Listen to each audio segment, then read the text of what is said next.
ആളെ കൊന്ന് കാട് കയറുന്ന ചെന്താമര അടിമുടി സൈക്കോ ആണ്. മനുഷ്യനെ വെട്ടിവീഴ്ത്തി അവർ പിടഞ്ഞു മരിക്കുന്നത് പതറാതെ കണ്ടു നിൽക്കുന്ന മനോനില. ചുറ്റും താമസിക്കുന്നവരിൽ കൊല്ലേണ്ടവരുടെ പട്ടികയുമായാണ് ഈ പഴയ ലോറി ഡ്രൈവറുടെ നടപ്പ്. കുടുംബ പ്രശ്നങ്ങൾക്ക് കാരണം മുടി നീട്ടി വളർത്തിയ ഒരു സ്ത്രീയാണെന്ന് ജ്യോതിഷി ഇയാളോട് പറഞ്ഞിരുന്നു.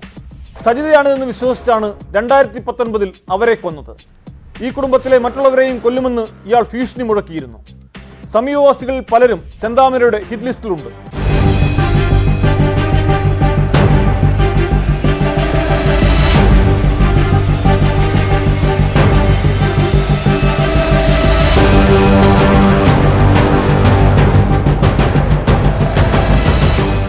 ചെന്താമരയെന്ന് കേട്ടാൽ ഒരു നാടാകെ ഭയന്നു വിറയ്ക്കും.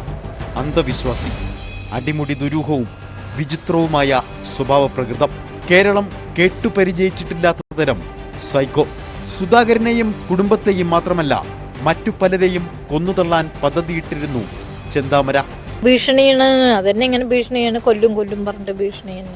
ഇപ്പൊ ഇന്നലെ 2 മിനിറ്റ് തെറ്റിയതിനെ എന്നെയും കൊന്നിട്ടുണ്ട്. അവര് 3 പേര് ഞങ്ങളവിടെ 3 ആള് വായിക്കും. ഞാൻ അപ്പോഴേക്കും എന്താ പറയുക, 1 മിനിറ്റ് വെച്ച് അയാൾ ആ രൂപം മാറുമ്പോഴേക്കും ഞാൻ ഇങ്ങോട്ട് എത്തിയില്ല. അയാൾ എന്തിനു ചെയ്യണമെന്ന് ഞങ്ങൾക്ക് അറിയില്ല കേട്ടോ. ഞങ്ങൾ ആർക്കും ഒരു വൈരാഗ്യം പരാതിയില്ല. അവര് ഭാര്യയായിട്ടൊക്കെ ഞങ്ങളിങ്ങനെ പണിക്കും പാട്ടിനൊക്കെ പോകും ചെയ്യുമല്ലോ. അങ്ങനെയായിരുന്നു. ചെന്താമര തയ്യാറാക്കിയ കൊല്ലാനുള്ളവരുടെ പട്ടികയിൽ താനും ഉണ്ട് എന്ന് വിശ്വസിക്കുന്ന നിരവധി പേരുണ്ട് ഇന്നാട്ടിൽ. ലഭിക്കുന്ന പണം മുഴുവൻ ദുർമന്ത്രവാദത്തിന് ചെലവഴിക്കും. അന്ധവിശ്വാസങ്ങളും ജ്യോതിഷ പ്രവചനങ്ങളും അത്രമേൽ വിശ്വാസത്തിലെടുത്തിരുന്നു ചെന്താമര. കുടുംബ പ്രശ്നങ്ങൾക്ക് കാരണം മുടി നീട്ടി വളർത്തിയ ഒരു സ്ത്രീയാണെന്ന് ജ്യോതിഷി പറഞ്ഞിരുന്നു. സജിതയാണിതെന്ന് വിശ്വസിച്ചാണ് അവരെ കൊന്നത്. സജിതയെ വെട്ടിക്കൊന്ന അതേ വീടിന് മുന്നിലിട്ട് ഭർത്താവിനെയും അമ്മയെയും വകവരുത്തി. കൊലപാതകം കഴിഞ്ഞ് സഹോദരന്റെ വീട്ടിലെത്തി കുളിച്ച ശേഷം ഒളിവിൽ പോയതിലുമുണ്ട് ഒരു സൈക്കോ എഫക്റ്റ്. അക്രമവാസനയുമായി നിരന്തരം സമീപവാസികളെ ഭീഷണിപ്പെടുത്തും. നമ്മുടെ ഭാര്യയെ അടക്കം വെട്ടിക്കൊല്ലും മറ്റല്ലേ ഞങ്ങൾ വീട് മാറിയിട്ടല്ലേ ഇരിക്കുന്നു. അപ്പുറത്തെ നീല വീട്ടിലെ സ്ത്രീനെയും കൂടി കൊല്ലണമെന്ന് വരുന്നുണ്ട്. മറവിൽ നിന്നിട്ട് വെട്ടിക്കൊന്നു കഴിഞ്ഞാൽ ഏതായാലും ഒരു കേസാണ്. അവൻ പറഞ്ഞിട്ടുള്ളത് ഒരാളിനെ കൊന്നാലും 10 ആളിനെ കൊന്നാലും ഒരേ കേസ്. എന്നോട് പറഞ്ഞത് ജയിലിലെ കഥകളൊക്കെ എന്നോട് പറഞ്ഞിട്ടുണ്ട്. എൻ്റെ ആലത്തൂർ സബ് ജയിലിൽ കിടന്നുണ്ട്. പിന്നെ അത് കഴിഞ്ഞിട്ട് മലമ്പുഴ ഇപ്പോൾ പുതിയ ജയിൽ തുടങ്ങിയിട്ടുണ്ട്, അതിലും കിടന്നുണ്ട് എന്നൊക്കെ എന്നെ കാര്യങ്ങളൊക്കെ പറഞ്ഞിട്ടുണ്ടാവും. പിന്നെ ഇനി ആൾക്കാരെ കൊല്ലാണ്ട് അതന്നെ കൊല്ലാണ്ട് പറഞ്ഞു. ഇനി 2 ആളുണ്ട്, ബാക്കിയുണ്ട്. ഒന്നാം പൂച്ചിട്ടുണ്ട്, പിന്നെ 2 കൂടി ഉണ്ട്. അതും കൂടി പൂച്ചിട്ടേ ഞാൻ മരിക്കുള്ളൂ ഞാൻ എന്നോട് പറഞ്ഞത്. ഇപ്പം സാറിനോട് പറഞ്ഞു ഒരു പ്രൊട്ടക്ട് ടീം പോലെ ചങ്ങായി ഒന്ന് പറഞ്ഞ രണ്ടാമത്തെ മെയിനെ മാറിക്കും.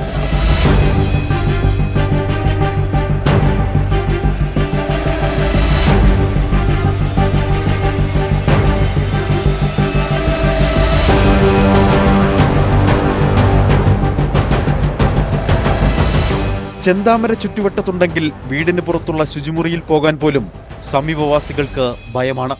ജയിൽവാസത്തിനു ശേഷവും ഈ സ്വഭാവ വൈകൃതത്തിൽ മാറ്റമില്ലാത്തത് പ്രദേശവാസികളെ അമ്പരപ്പിക്കുന്നു.